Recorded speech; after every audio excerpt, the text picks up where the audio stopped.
नमस्कार प्रणाम भाई लोग, आप सबके छोटा भाई अभिषेक शर्मा बलिया ब्लॉग 02 में स्वागत करता नहीं।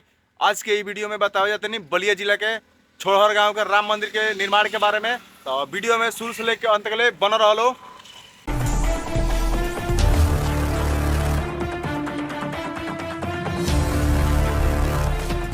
देखो लो भाई लोग, हमनी के बोरा झोरा बांध के लेके चल दिले बने जा। आज ऐसा सच्चाई के बारे में बताया जाता नहीं जो उनकी आज तक ले केहू बतैले नहीं खे। ई वीडियो के माध्यम से बताया जाता नहीं। तो वीडियो में शुरू से लेकर अंत तक ले बनो रहो। ई हो भगौता मोड़ जो उनकी बलिया रोड में मिलल बाटे। जैसे आगे बढ़ने जाओ वैसे देखने जाए कि भाई के बोलोरो खराब हो रहा था खोलने के लिए। किसने बोला था? ले सुना क्या? ये भी मेरी गलती है। तो चलो चलो आगे हमनी के बांसटी रोड जहाँ से अमावक सती में के जाइल जला। अगर अमावक सती में के वीडियो देखल चाहत रहो तो वीडियो में कमेंट कर लो। तो अगले वीडियो में हम उनके दर्शन कराएं। बहुत देर से चेहरा ना देखे नहीं हो तो सोचनी है कि अपन चेहरा दिखा दी। क्या पता याद है तो हम लोग के हमार। तो जैसे कुछ देर आगे बढ़नी शंकरपुर गेट आ गई। तो देखो लो भाई लोग, ये शंकरपुर का गेट। तो शंकरपुर गेट से 1.5-2 किलोमीटर आगे गईला के बाद राम मंदिर पड़ेला। थोड़ी देर आगे बढ़नी है तो देखनी है कि भैया ट्रैफिक पुलिस के काम करत रहा। तो देखो लो भाई लोग, ये पार्लर रोड। तो हम लोग सोच सक बोलो कि पार्लर रोड काहे बोलत नहीं, कहीं से इतना गर्दा उड़त रहे कि रास्ता पर चल देला के बाद ब्यूटी पार्लर जाए के जरूरत ना पड़ी। अच्छा, हमको सिखा दिया है। तो देखो लो भाई लोग, राम मंदिर लोग के लागल। तो देखो लो भाई लोग, ये राम मंदिर है जो ना हम वीडियो के शुरू में बतैले रहनी।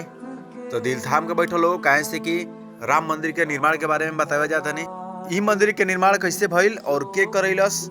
तो ई बात बा श्री केशव प्रसाद मिश्रा और धर्मपत्नी श्रीमती कौशल्या मिश्रा के जवन छड़हर गांव के रहे वाला हम लोग। और केशव प्रसाद मिश्रा पुलिस में उपाध्यक्ष रहलन और उनकर धर्मपत्नी पुलिस में ही उपाध्यक्ष रहली। तो श्री केशव प्रसाद मिश्रा जी भगवान श्री राम जी के बहुत बड़ा भक्त रहलन और उनकर धर्मपत्नी शिव जी के भक्त रहली। तो दोनों पति पत्नी के कानपुर में ड्यूटी लगा रहे, जहाँ की जेके टेम्पल भव्य मंदिर राधा कृष्ण जी के बा वही जा गई रहल लो। तो उनकर धर्म पत्नी के मन में विचार आयल कि काहे ना एगो राम मंदिर के निर्माण कइल जाओ, लेकिन उ अपन पति से बतावे में संकोच करत रहली। का पता उनकर पति राम मंदिर बनवावे खातिर तैयार होखियन कि ना। फिर भी वो अपन पति से कहली तो उनकर पति बोलन कि ई तो बहुत अच्छा बात बा जवन की तू कहलू हो। तब जाके ई मंदिर के कार्य शुरू भइल और 2 मार्च 2011 में मंदिर बन के तैयार हो गईल।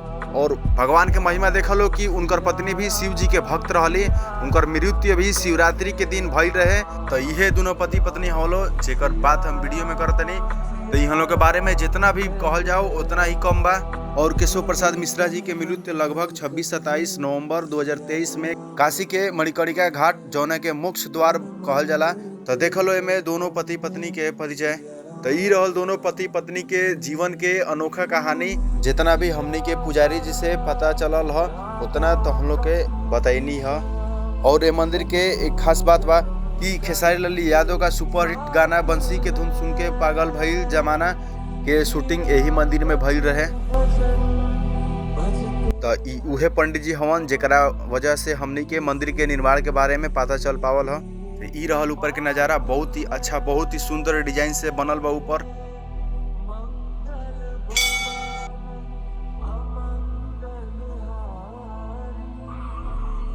तो हम लोग के दर्शन करा दे बनी। तो सोचनी है कि हमू दर्शन कर ली।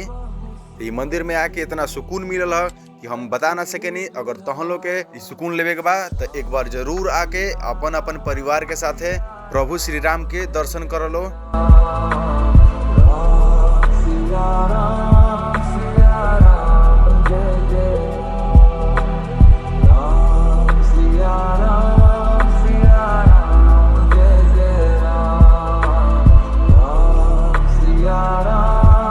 तो हमनी के प्रभु श्री राम के दर्शन करके चल देनी जा। तो हम लोग कब आओ तो दर्शन करे खातिर कमेंट करके जरूर बताइए लो। इस चैनल के सपोर्ट करो लो। अगर जौन भी वीडियो में गलती भइल होखे वो कमेंट करके जरूर बताइए लो।